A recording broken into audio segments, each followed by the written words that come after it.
Hey everybody, welcome to the recap episode of How to Be a Real One Percenter. We just had the great fortune of having Shaun Stockman on our last episode, and he just really brought some gold to the table here and to the podcast to share with you. I hope you got as much out of that as I did.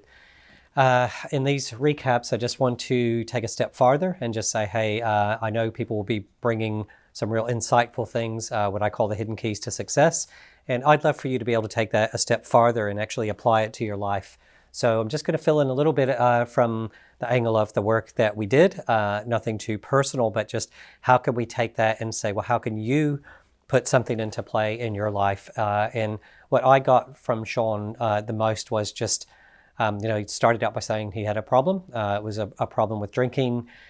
And he really was honest about where that came from. And, I'll also share that within a very short period of time, he was able to get on top of that. And one of the things that the focus was on that was understanding, because what he connected it with having a fear, right? A fear of losing everything. And I think anyone that's amassed anything significant can understand about that fear, that there's a fear of losing it. And when times happen, he mentioned the global financial crisis or various different times where there was felt like a threat to what he had built. And we can all appreciate that there's times where we feel that whatever we treasure, we can feel the fear of loss or whatever the fear might be. And one of the things that we discussed is that whenever we have a behavior that we're overdoing, so it could be over drinking, overeating, it can be drugs, it can be, there's so many different things. It can even be overworking. We can even be doing things like utilizing anger or worry. These are different things that actually help us to not just, they're painful situations that we use things to try to numb that or make it go away for a period of time.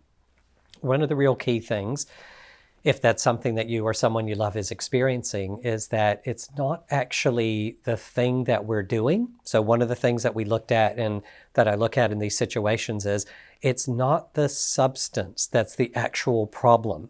It's what's underneath it. And so basically, to say it this way, when we're using something like that, and just about everyone, if we look carefully, is probably using something, overdoing something. And the reason is because there's a pain on the inside that we're trying to cover up.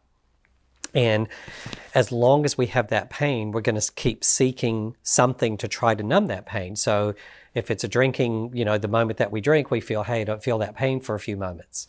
The problem is that that's a downward cycle. So once we have the drink, we get the food or whatever it might be, we get that temporary feeling of relief, but then it's followed by we go downhill and have all the low self-worth and the self-talk and the impacts in our life, and it just keeps going in a snowball, bigger and bigger down the hill. So one of the things we want to look at and a question to ask is, what's the underlying pain? And that takes some courage. It can take looking in the past sometimes. What pain am I covering up? And that's a really good question to be able to ask to start on the right direction, because as Shaun said, until we identify and really address that pain, to deal with it and to have it not be there, then we're going to keep seeking something to fill that up. And it's those behaviors that we tend to then overdo. So that's one of the most important things. It's not the thing that we're doing, it's what's underneath it. And if we want to change the behavior, then we need to find out what's underneath it and start to address it. In the case of Shaun and I, we have a process where we really investigated, hey, the fear that he was experiencing that was causing the pain didn't turn out to be true in the first place. And there is a process that can go there, that can help us to really see that on a deep level. But whatever you can do, the first step is awareness, and then asking, what can I do about that pain? What can I do to address it so I don't need to cover it up and I can just be present and live life?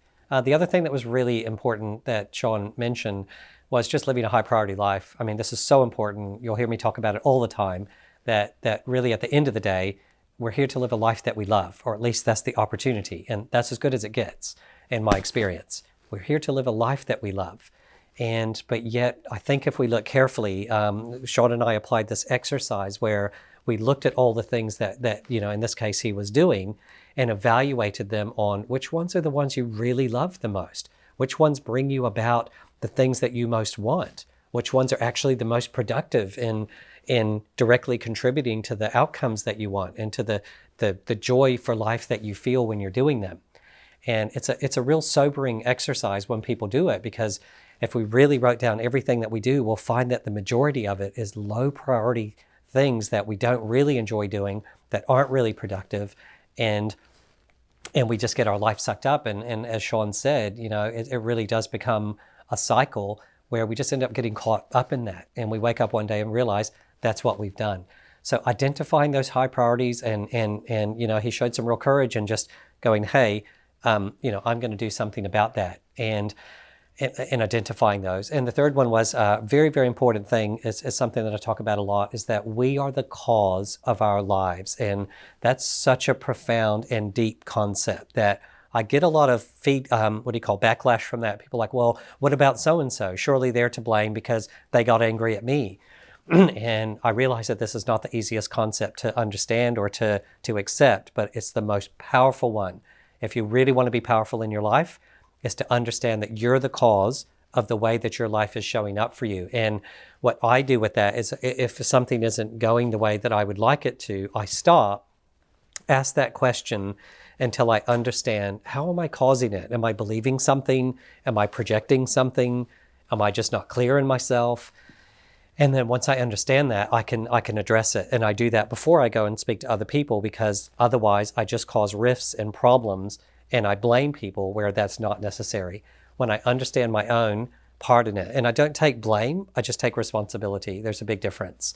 And I find that when I do that, and that's what Shaun talked about, when we do that, like he talked about this matter that he had that could have gone on and on and on. And in the essence, he got it, cleared it up, moved on, and could spend the rest, his precious time doing the things that he loves. So there was a lot of gold in there. I know there was even more than that, but those are 3 things that we spoke about. Hopefully you can take those things and start putting them into practice into your own life, and living your true 1% life, which is what this podcast is all about. So thanks for watching, and look forward to seeing you with another amazing guest on the next episode.